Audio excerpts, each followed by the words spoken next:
Saudações, senhores e senhoras, alunos e alunas. Este é o primeiro capítulo do nosso videolivro de matemática do terceiro ano do ensino médio. Todo ele, senhores, gravado dentro do padrão da Base Nacional Comum Curricular. Senhores, por favor, nos ajudem se inscrevendo no nosso canal. Quando se inscreverem, clique no sininho para receberem notificações. Um like embaixo também nos ajuda muito. Eu desejo a todos que tenham bons estudos. Neste capítulo, nós vamos estudar matemática financeira. A matemática financeira é utilizada em muitas situações de nosso cotidiano. E um de seus principais conceitos é o juro. É uma relação entre o dinheiro e o tempo. A pessoa que conhece os fundamentos da matemática financeira pode adotar uma postura consciente em seu papel de consumidor, evitando o endividamento e o pagamento de juros altos. Por exemplo, um trabalhador ganha R$ 1.000 mensais. Comprou um televisor a prazo nas condições da figura que eu vou mostrar no slide à frente. Ele terá que trabalhar 45 dias no ano para pagar o televisor e mais 12 dias para pagar o valor dos juros do financiamento. Você acha que ele fez um bom negócio? Aí a gente vai analisar os prós e os contras, vamos ver e vamos tentar entender se ele fez um bom negócio ou não. Vejamos então. Está aí a figura, a televisão está aí, ele vai comprar à vista, ele vai pagar R$ 1.500. A prazo, 12 parcelas de 160, vai ser 1.920. O total dos juros que ele vai estar pagando é R$ 420. Então, vejamos, senhores, ele fará um bom negócio ou não? Vamos ler o texto novamente? A matemática financeira é utilizada em muitas situações do nosso cotidiano. Um dos principais conceitos é o juro. É uma relação do dinheiro e o tempo. A pessoa que conhece os fundamentos da matemática financeira pode adotar uma postura consciente do seu papel, evitando endividamento de pagamento de juros altos. Por exemplo, o trabalhador ganha 1.000 mensais, comprou um televisor a prazo, nas condições da figura que está aí agora. Ele terá que trabalhar 45 dias no ano para pagar o televisor e mais 12 dias para pagar o juro. Você acha ainda que ele está fazendo um bom negócio? Depende, né, das circunstâncias. Mas para quem ganha R$ 1.000 por mês só, é complicado você pagar 420 de juros, né? Entre inúmeras aplicações da matemática, esta há de auxiliar na resolução de problemas de ordem financeira, como cálculo do valor de prestações, pagamento de impostos, rendimento de poupança e outros. Por exemplo, uma pessoa vai fazer uma compra de R$ 4.000, usando o dinheiro que está aplicado em um fundo de investimento que rende 1% ao mês. Ela quer saber, do ponto de vista financeiro, qual desses planos de pagamento é mais vantajoso. Pagar à vista ou pagar duas parcelas iguais a R$ 2.005. Uma delas com uma entrada e a outra depois de um mês. Vejamos então o que pode acontecer se ela pagar à vista ou se ela pagar uma e pagar outra. O que é vantajoso? Então, a gente vai aplicar os conceitos de juros, os conceitos matemáticos que nós conhecemos, para verificar essa situação. Vejamos então. Antes de analisar a questão da vantagem ou não de se comprar à vista ou se pagar uma parcela e um juro na segunda, a gente vai relembrar um assunto que nós estudamos lá no Fundamental, porque é importante aqui agora nos nossos cálculos de juros. Nós vamos trabalhar com muita taxa percentual. Então, vamos relembrar a porcentagem? Porcentagem nós sabemos que é a razão entre o número e 100. E representamos pela razão do símbolo, aquele tracinho com duas bolinhas. Utilizados essa razão para representar parte de algo inteiro. Porcentagem envolve diversas situações com que nos deparamos frequentemente no nosso cotidiano, por exemplo, indicadores econômicos, resultados de pesquisas ou promoções. Entendemos porcentagem como sendo a razão entre um número qualquer e 100, sendo representada pelo número tracinho com duas bolinhas, para o símbolo, né? Utilizamos a ideia de porcentagem para representar partes de algo inteiro. Relembrando, senhores, como nós dizemos, 50% é o mesmo de 50 sobre 100, que é a mesma coisa de 1 sobre 2, que simplifica na fração daria isso, que é 0,5, corresponde à metade. 75% é o mesmo que 75 sobre 100, que é a mesma coisa de 3 sobre 4. Se você dividir por 3 sobre 4, você vai achar também a proporção disso aí. 25% é o mesmo que 25 sobre 100, que é 1/4. Não é uma sala, não, é 1/4 mesmo, tá? E 5% é o mesmo que 5 sobre 100, que corresponde a 1 sobre 20, né? Que é 0,05, 1/4 é 0,25, né?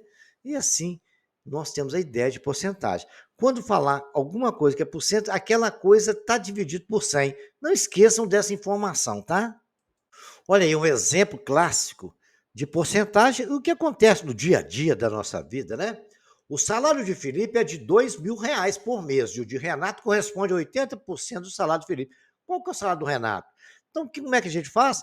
A gente pega os 2.000, que é o salário do Renato, multiplica por 85%, que é 85 sobre 100, fazer aqui a multiplicação. Eu simplifico o 100 com os dois zeros, fica 20 vezes 85, dá R$ 1.700. Simples assim. É uma regra de 3 simples, né? Como você faz? 2.000 corresponde a 100%, né? 85% vai corresponder a X. Multiplica cruzado, você vai chegar nessa mesma questão que nós estamos aqui. Na promoção de uma loja de eletrodoméstico, um aparelho de som que custava R$ 400 teve um desconto de 12%. Quanto que o cliente que decidir comprar o equipamento vai pagar? Então, eu pego os 400, multiplico 12%, que é 12 sobre 100. Simplificou ali, fica 4 vezes 12, que é igual a 48. Então, esse indivíduo vai pagar exatamente 400 menos 48, que vai dar R$ 352. Bacana esse, né? Então, vamos ver mais alguns exemplos. Como eu já havia comentado em slide anterior e falei, então vou dar um exemplo mais na prática, para a gente entender que porcentagem é uma regra de 3 simples. Vamos ler? Em um concurso, 520 candidatos se inscreveram. No dia da prova, apenas 364 candidatos compareceram. Nesse caso, qual a porcentagem dos candidatos que faltaram à prova? Então, candidatos que faltaram à prova são 520 menos os 364 que compareceram.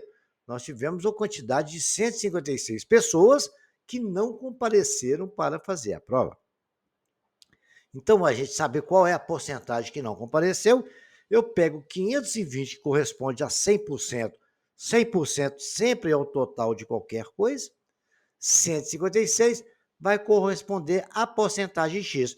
Lembrando, valor debaixo de valor, porcentagem debaixo de porcentagem. Depois, multiplicamos cruzado. Produto dos extremos é igual ao produto dos meios. 520 multiplicado por X é 56 vezes 100%. 520 é igual a 156,00. Dá o quê? Dá exatamente o quê? 15.600%. Agora, os 520 não está multiplicando? Vai para lá dividindo. 15.600% dividido por 520 dá exatamente 30%. Bacana? Regra de 3 simples, fim de papo e acabou. Um outro exemplo para a gente não ficar muito fora da questão, né? Sempre que é importante lembrar isso. Em uma indústria, o setor de qualidade constatou que um lote com 4.500 peças, 180 apresentavam um defeito. Para um lote ser aprovado, é necessário que o número de peças com defeito seja inferior a 3%. Nesse caso, o lote foi aprovado ou reprovado. Então, vamos ver a quantidade de peças, quantos por cento que ela representa. 4.500 peças corresponde a 100%. 180 vai responder a X%. Agora multiplicamos cruzado, né? 4.500x é igual a 100% vezes 180. 4.500x é igual, multiplicando 100 por 180, dá 18.000%. 18.000%, eu posso simplificar os dois lados cortando os dois zeros, 45x é igual a 180%, x é 180%, dividido por 45, x é igual a 4. Então, logo, o lote foi reprovado, pois apresenta 4% das peças e com defeito que é superior ao valor aceitável, que é de 3%, como estava indicado no enunciado. Isto nessa parte, todo mundo vai ter que treinar bem, porque é importante a gente treinar essa porcentagem, viu? Os vendedores de uma loja receberam mensalmente um salário fixo no valor de 12 mil e uma comissão de 6% referente ao valor total que venderam no mês. Sendo assim, qual será o valor recebido por um vendedor que vendeu no mês 14 mil reais? Muito bem. Então, nós temos que saber qual que é a porcentagem de 14 mil, porque recebe 6% sobre o 14. Então, 14 corresponde a 6%, 6% vai corresponder X, 100 vezes 100 por X vezes 100%, vai dar 100x%. E 1.400 vezes 6%, 1.400. O porcento com porcento eu posso cortar, porque está um do lado do outro, correto? Ficou 140 vezes 6 é igual a X. X é igual a R$ 840.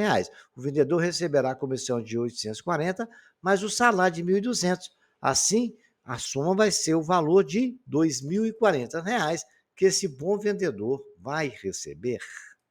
Esse exercício de porcentagem, ele caiu no Enem de 2015. Vamos resolver? Segundo os dados apurados de um censo de 2010, uma população de 101,8 milhões de brasileiros com 10 anos ou mais de idade e que teve algum tipo de rendimento em 2010. A renda média mensal apurada foi de R$ 1.202. Bacana? Então, nós tivemos aí um grupo de pessoas dentro de 108 milhões de brasileiros com 10 anos ou mais de idade que tiveram um rendimento em 2010, a renda média apurada de R$ 1.202. Vamos guardar essa informação. A soma dos rendimentos mensais dos 10% mais pobres correspondeu a 1,1% do total de rendimento. Então, os 10% mais pobres correspondeu a 1,1% do total do rendimento. Presta atenção nisso aí. Muito bem. Dessa população considerada, enquanto a soma dos rendimentos mensais dos 10% mais ricos corresponde a 44,5% desse total. Qual foi a diferença entre reais? Entre a renda da média mensal do brasileiro que estava na faixa de 10% dos mais ricos e o brasileiro que estava na faixa dos 10% mais pobres. Então, nós vamos ter que calcular qual foi o rendimento dos 10% mais pobres, dos 10% mais ricos, subtrair um do outro para saber qual é a diferença, que é o que o problema nos pediu. Isso caiu na prova da Enem em 2015. Vamos resolver? Vamos então. Nós vamos chamar de R a renda mensal, né? A renda média mensal, tanto de pobre como de rico. Da população total, P, certo? E o valor recebido de V. Então, é a renda mensal de todo mundo, o valor da população total, o povo todo. P e o valor recebido. Então, segundo o enunciado, a soma dos rendimentos mensais dos 10% mais pobres correspondeu a 1,1% do total do rendimento da população considerada, né? Então, a média, né, que nós falamos. Então, a média foi R$ 1.202. Então, nós podemos, o que o enunciado falou? Que exatamente o valor recebido vezes 10%, vezes a população total, né, é igual a 1,1% dos rendimentos vezes a população, da população, não é isso? O valor dos 10% das pessoas P, que é a população total, o valor todo recebido por aquela população, né, pobre, vamos dizer assim, né, corresponde a 1,1% dos rendimentos da população. Então, os pobres correspondem ao valor total da população, é o valor recebido por aqueles lá, que são os pobres. Então, agora é só fazer conta, né? A população eu posso cortar, porque tem população de um lado, do outro vai passar por lá dividindo. E posso dizer, então, que V vezes 10% é igual a 1,1 vezes 1.202. Então, 1,1 vezes 2 dividido por 10%, porque o 10% está multiplicando o V, vai por o segundo mesmo dividindo. Dividindo. Agora, eu tenho por cento, cortou com porcentagem.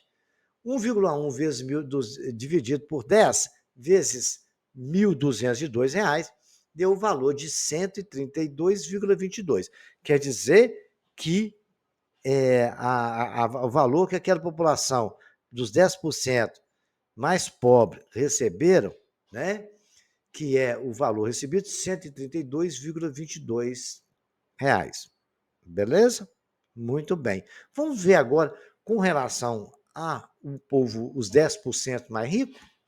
Agora calculamos a renda dos 10 mais ricos. E aconteceu a mesma coisa. Segundo o enunciado, a soma dos rendimentos mensais dos 10% mais ricos corresponde a 44,5% do total dos rendimentos da população considerada. Ou seja, valor, que é o V que nós falamos, vezes 10% vezes a população, é igual a 45% dos rendimentos vezes a população. O P cortou também. V vezes 10% é igual a 44,5% de 1.202,00, que é a média do rendimento de todo mundo. Então, aí agora os 10% vai para lá, dividindo 45% vezes 1.202 sobre 10%, vai dar o valor de R$ 5.538. Bacana? Portanto, portanto, a diferença em reais entre a renda média mensal de um brasileiro que estava na faixa de 10% mais ricos e de um brasileiro que estava na faixa de 10% mais pobre é R$ 5.348,90 menos R$ 132,22, que é igual a R$ 5.216. Era a resposta que a gente devia ter marcado lá no nosso gabarito lá da prova do Enem. Bacana? Exercício de porcentagem que nos exigiu um pouquinho de raciocínio. Repitam ele, tentem entender e tem que termos bem o senso de interpretação, porque esse nos exigiu isto. Agora, um assunto muito importante dentro da matemática financeira que a gente tem que entender muito bem e exige porcentagem também, é o fator de atualização. O fator de atualização, a gente chama de F, é a razão entre dois valores de uma grandeza em tempos diferentes, passado, presente ou futuro. Constitui uma ferramenta importante no trabalho com matemática financeira. Na divisão entre dois valores quaisquer, só existem três resultados possíveis. Ou resulta em um, ou é maior que um, ou menor que um. Quando o resultado da divisão é 1, os dois valores são iguais. Portanto, nenhum é maior nem menor que o outro. Quando o valor é 100% do outro, um valor é 100% do outro. Um é igual ao outro, né? Por isso diz que F1 é um fator neutro. Isso quando a gente tem dois valores iguais, eles são exatamente semelhantes, um é 100% o valor do outro, é igual, divisão de coisas iguais sempre dá 1, né? Agora vejamos o seguinte, no caso da divisão resultar em números maiores que 1, como A sobre B igual a 1,05, podemos entender o resultado de duas formas diferentes.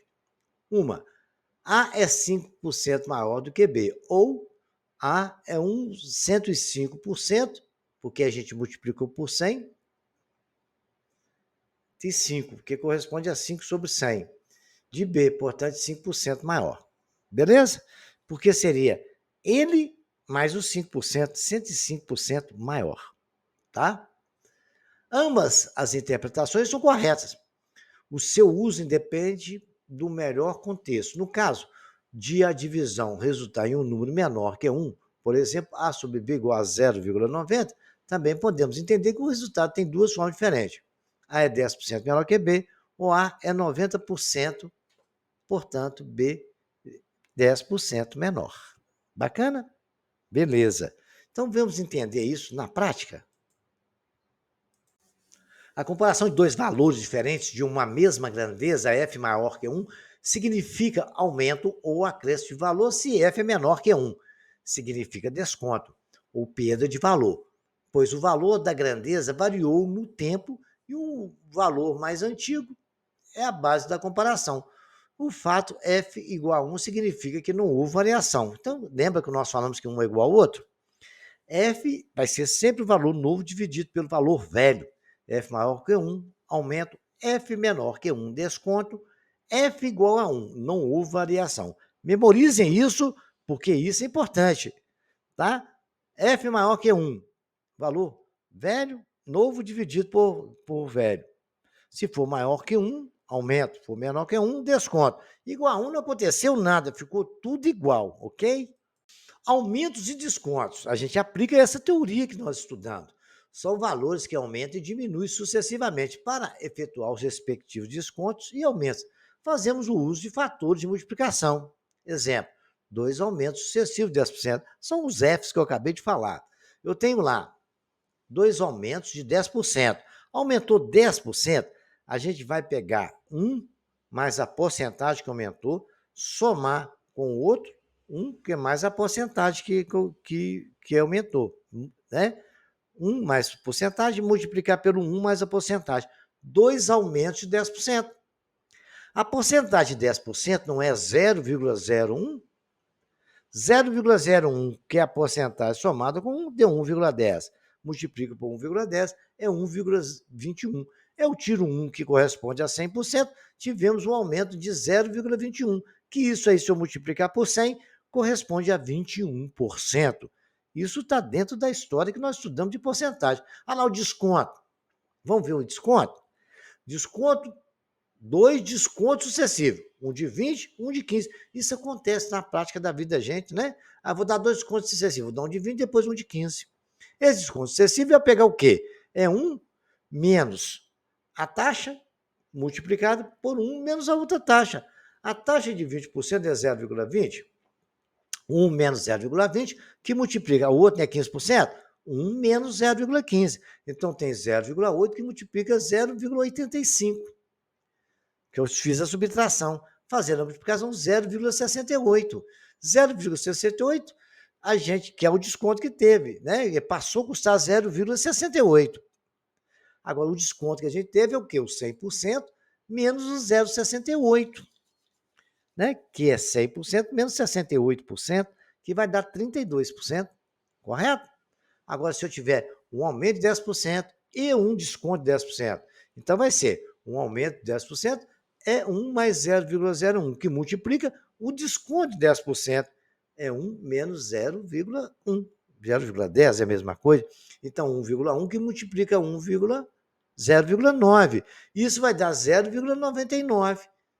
Quer certo? Passou a custar 0,99. Isso quer dizer que eu tiro do 100%, eu tiro 99%, eu tive um desconto de 1%.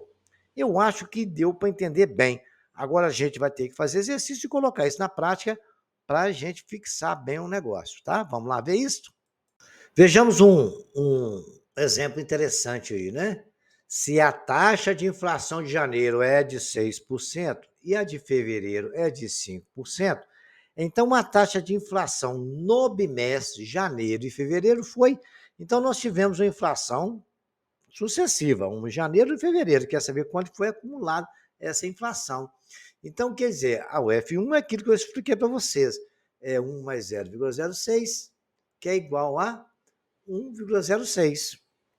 O F2 é 1 mais 0,05 é igual a 1,05. Muito bem. Aí o que eu faço? Eu multiplico essas duas taxas. 1,06 vezes 1,05 é 1,113. Ou, aí eu vou tirar o 100%, né? Que é 1,5. Aí eu vou ter a taxa real. A taxa que aumentou vai ser 1,113 menos 1 é 0,113. Então, multiplicando por 100, eu tenho a porcentagem. A inflação foi de, multiplicado por 100, 11,3%. Bacana? O cara pode falar assim, eu vou somar 6 com 5, vai ser 11. Não, não é. É 11,5%. Porque teve inflação em cima da inflação do mês de janeiro também. Ok? Temos que prestar atenção nesse detalhe. Temos que tomar cuidado com detalhes da nossa taxa, né, da nossa porcentagem, para não ficar complicado, né? Então, vamos o seguinte, vamos lá. Nós sabemos que quando a gente calcula ali, a gente tem que tirar aquele 100%, igual eu tirei o 1 lá naquela taxa do exercício anterior. Vejamos isso aqui, vai acontecer isso também. Ó. Em uma liquidação, os preços do artigo de uma loja são reduzidos 20% do seu valor. Terminada a liquidação e pretendendo voltar aos preços originais, de que porcentagem deve ser acrescido os preços da liquidação? Então, o primeiro preço é o seguinte, ele descontou 20%, é 1 menos 0,20, que corresponde a 0,80. E nós queremos saber, é o F2, depois que acabar a liquidação, para voltar ao mesmo preço que estava. Então, o fator acumulado, F1 vezes F2, vai ser igual a 1, que é o 100%. Então, F igual a 1 significa que não houve alteração, voltou ao preço original. Essa não é a nossa situação? Então, nós temos que pegar o F1, que é o valor acumulado, é igual a 80, 0,80, que é o F1 que nós temos, né? Vezes o F2 é igual a 1. F2 é igual a 1 sobre 0,8. 1 dividido por 0,8 dá 1,25. Aí o F2 vai ser o quê? O 1 mais a taxa, correto? Que é 1,25. E 1,25 menos 1 é 0,25. Então, o acréscimo que a gente tem que colocar naquele valor original é de 0,25. Bacana? Então, você pega e, e, e aplica essas situações, né? Correto? Aplica as situações no cotidiano, vocês vão ver que vai dar certinho nas contas. Faz as continhas, um exemplo numérico e veja aí para você ver, tá? Vejamos agora mais um exemplo. Uma geladeira cujo preço à vista é 680 tem um acréscimo de 5%. Se seu preço for pago em 3 prestações iguais, qual é o valor de cada prestação? Então, uma geladeira cujo preço à vista é 680 tem um acréscimo de 5% do seu preço se for pago em 3 prestações. Qual é o valor de cada prestação? Então, vamos lá. A taxa não é 5%, corresponde a 0,05. F é 1 mais 0,05. 1,05 vezes 180 dá 714. Bacana? 714 dividido por 3, 238. Então, cada prestação vai nos custar R$ 238 para pagar essa compra em exatamente 3 parcelas. Quando você faz uma compra aí nessas lojas aí, eles fazem uma conta usando essa situação aí, tá? Tem a taxa de juros que eles cobram, eles aplicam isso aí, esse tipo de conta que nós estamos fazendo agora, tá? A tabela a seguir mostra a variação do preço do dólar em uma semana qualquer, em termos percentuais. No valor acumulado desses 5 dias, o que aconteceu com o preço do dólar? Subiu, caiu, quanto por cento? Então vamos lá. Segunda-feira, menos 2,35. Terça-feira, 1,37 positivo, subiu. Quarta-feira, 1,05. Quinta-feira, menos 0,13. Sexta-feira, 0,21. Então, nós temos 5 Fs aí a calcular. É 1 menos 0,235, porque eu pegar o 2,35 e dividir por 100, e assim fiz com todos. Então, ficou F1, 1 menos 0,0235, que vai dar 0,9765. O 1 mais 0,137, porque ele já foi positivo, e 1,37 dividido por 100 é 0,0137, deu 1,0137. Agora foi somado. O F3, eu peguei o F3, dividi exatamente 1,05 por 100, ficou 0,0105, somei com 1,0105, porque ali teve uma alta. Na quinta-feira, que é o nosso F4, ele teve uma queda. Então, aí eu vou subtrair 1 menos 0,0013, porque eu dividi o 0,13 por 100. Bacana? Deu 0,9987. E, por fim, teve mais um aumento de 0,21, que corresponde a 0,0021, porque eu divido por 100, que ali é 0,21%, então o número é 0,0021, somado com 1,00021. Agora eu vou multiplicar todos esses fatores, né? O F1 vezes F2 vezes F3 vezes F5. Multiplicado aí 0,9765 vezes 1,0137 vezes 1,0105 vezes 0,9987 vezes 1,0021. Peguei a calculadora, porque essa conta para fazer de número aí, se eles colocar um negócio desse, um concurso para vocês no Enem, é para deixar vocês malucos, porque não pode usar calculadora, mas na matemática financeira a gente usa muito, tá? Vai dar 1,0017 aproximadamente. Aí o F1 mais F é igual a 1 mais a taxa. F é igual a 1,00177 menos 1, porque o 1 estava somando, foi para lá subtraindo, 0,007, deu o quê? 0,0077. Eu multiplico por 100, é 0,107 positivo. Então, o dólar teve uma pequena alta de 0,107%. Se tivesse dado negativo, você teria tido uma queda. Bacana? Então, vamos lá agora para ver mais exemplo. A variação nos preços do produto é uma prática comum no mercado. Você vê que o preço está subindo, está aumentando, está tendo desconto ali, aí aumentou porque não choveu e não teve produção de milho, aí o milho aumentou. Choveu demais, estragou o feijão aumentou, porque não está tendo oferta no mercado. Então, há uma variação de preço. Alguns produtos, como os combustíveis, são muito suscetíveis a essas mudanças que podem ocorrer por oscilações do preço internacional do barril do petróleo e também pelo dólar, né? Decisões governamentais, pressão acionista, custo de transporte, livre concorrência, entre outros. Considere que o preço da gasolina sofreu um determinado aumento, seguido por uma redução de 4%.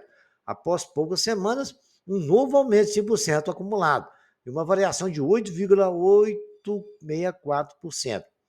Pode-se afirmar que o valor percentual do primeiro de ajuste foi de quanto? Então, vamos analisar essa situação e vamos tentar responder. Então, eu acho que ficou, né? Vamos tentar responder, então, saber o que o problema quer, o que nós queremos. Ele quer saber exatamente, ele teve um valor acumulado, teve uma alta de 4%, uma redução de 4%, teve uma alta de 5%, e depois teve uma variação total de 8,864. Ele falou que aumentou, mas não falou a porcentagem. E é isso que a gente vai tentar descobrir.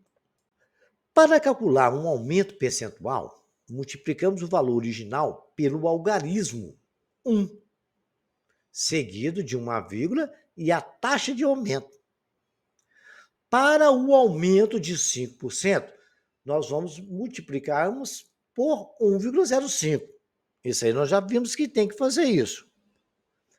A taxa de aumento final foi de 8,864. Logo, representa um aumento de 1,08864, porque se a gente dividir por 100 ali, já não é porcentagem, e a gente soma com 1. Bacana? Tá. Para calcular redução percentual, multiplicamos o valor original por 1 menos a taxa de redução. Para a redução de 4%, a gente multiplica por 0,96, porque vai dar 1 menos 4, 96, divide por 100, 0,96, pois 1 menos 0,04 é 0,96. Como a variação aumentada foi de 8,864, igualamos essa taxa ao produto dos aumentos e decréscimos, chamando de X o primeiro reajuste. Temos X, que multiplica 1 menos 0,04, que ele falou que teve uma redução de 4%, vezes 1 mais 0,05, depois teve um aumento de 5. Isso vai ter que ser igual a 1,0864, que foi o preço final que ele teve, a taxa final que ele teve. Então, agora é só fazer conta, né? Nós temos lá X, que multiplica 0,96, que é o 1 menos 0,04, que multiplica 1,05, que é a soma dos dois, é igual a 1,08864. Resolvendo essa equação, nós temos que 1,008x é igual a 1,08864. Passando 1,08 para o outro lado dividindo, x é igual a 1,08864 dividido por 1,008. A resposta é 1,08. Então, F não é 1 mais a taxa? Que eu quero saber a taxa que deu lá, que é a taxa inicial daquele primeiro aumento que ele falou, né? Então, o que acontece? É 1,08 menos 1, que é igual a 0,08. Multiplicando por 100, vai dar 8%. Então, o primeiro aumento que ele falou lá foi de 8%. Depois teve uma redução de 4%, depois um aumento de 5%. É o que o enunciado falou. E o primeiro aumento que ele não tinha falado para a gente, ele falou só o total. No final de tanto, ele teve um acréscimo de 8,864. Descobrimos que o primeiro aumento foi de 8%. Matemática financeira é bom demais, né? Repita o exercício, tenta interpretar ele, que esse exige interpretação. Raciocínio tem que ler e entender, ok? Mas só fazendo exercício a gente costuma fazer isso, tá? Exercício para os senhores divertirem. Olha, escreva o fator de atualização correspondente a cada situação. Aí eu ensinei vocês, né? A gente soma 1, subtrai de 1, soma de 1, é 3% de aumento, 3% de desconto, 15% de aumento, 15% de desconto, 230% de aumento, 3.000% de aumento. Aumentos e descontos, vamos lá, interprete cada valor de atualização, definindo se é aumento ou desconto e qual é a taxa. Bacana? 1,13, 0,70, 2, 0,95, 30. Vamos lá, vamos pensar nisso aí? Avalie o efeito acumulado em cada situação a seguir, definindo qual é o aumento ou o desconto equivalente. O aumento é de 3% e aumento de 5%, aumento de 10% e desconto de 20%. 3 aumentos de 10%, 2 aumentos de 6,6%, 3 descontos de 4%. Aqueles aumentos sucessivos que no início eu comecei a falar, né? Pega um mais a taxa, tem que ver que a taxa tem que ser dividida por 100, né? Não esqueçam. Investir R$ 11.000 em um fundo de aplicação de um banco. E hoje, após 3 meses, tem 11.400. Qual foi o rendimento percentual obtido no período de 3 meses? Avaliem vocês o efeito acumulado de cada situação a seguir, definindo qual é o preço de uma camisa passou de 50 para 59. Qual foi o aumento percentual desse preço? Muito bem, o objeto custava R$ 70. Teve o preço aumentado em 10,50. Teve o preço aumentado em 10,50. Ficou 10,50 mais caro. De quanto por cento foi o aumento? Só fazer aquelas continhas que eu ensinei vocês, tá? Uma mercadoria, esse exercício número 7, uma mercadoria custava R$ 80 e seu preço foi reajustado, aumentado, né, em 5%. Se sobre o novo preço for dado um desconto de 5%, ela voltará a custar 80?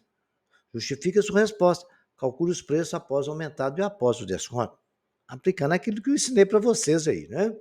Uma calça teve um aumento de 7%, passou a custar 59. Qual é o preço antes do aumento? Isso, gente, acontece na prática da vida da gente. Então, vamos treinar aí para a gente ficar bem craque nisso aí, tá? O índice da Bovespa, eu fiz um de dólar parecido com isso aí, né? O índice da Bovespa, a Bovespa é o índice da Bolsa de Valores de São Paulo, né? Ibovespa. É o mais importante indicador do desempenho médio das cotações do mercado de ações do Brasil, brasileiro, né? Ele indica que o retorno financeiro, valorizando o lucro, né, de um valor de 100 pontos, teoricamente aplicado em ações em 2 de janeiro de 1968. A tabela abaixo mostra a variação percentual desse índice de 4 anos. Se a Bovespa fechou no ano 2011 com 56.754 pontos, de quantos pontos ela estava no fim de 2007, ou seja, antes de 2008? Então, aí vocês vão trabalhar o raciocínio de vocês e buscar os dados aí para resolver esse problema, né? A forma de resolver tem aí, quando tem a queda, quando tem um aumento, é a mesma coisa que do dólar lá. Mas preste atenção que ele perguntou, no fim de 2007, ou seja, antes de 2008. A quantia de 1.890 foi repartida entre 3 pessoas da seguinte forma: Marta recebeu 80% da quantia de Luiz e Sérgio recebeu 90% da quantia de Marta. Quanto que recebeu cada pessoa?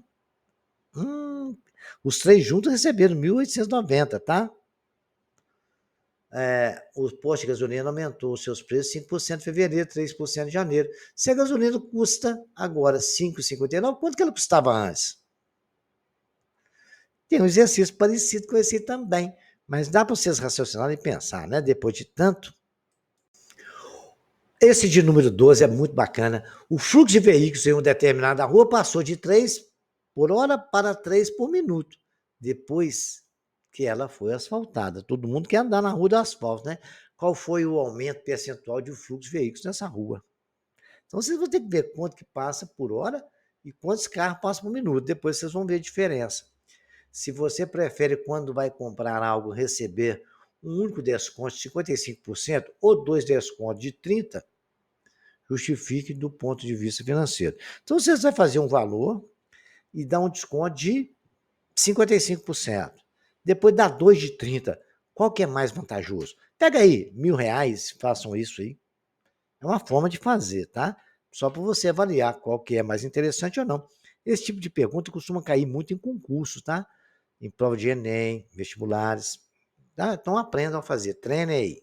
Qualquer dúvida, estarei à disposição dos senhores lá nos comentários.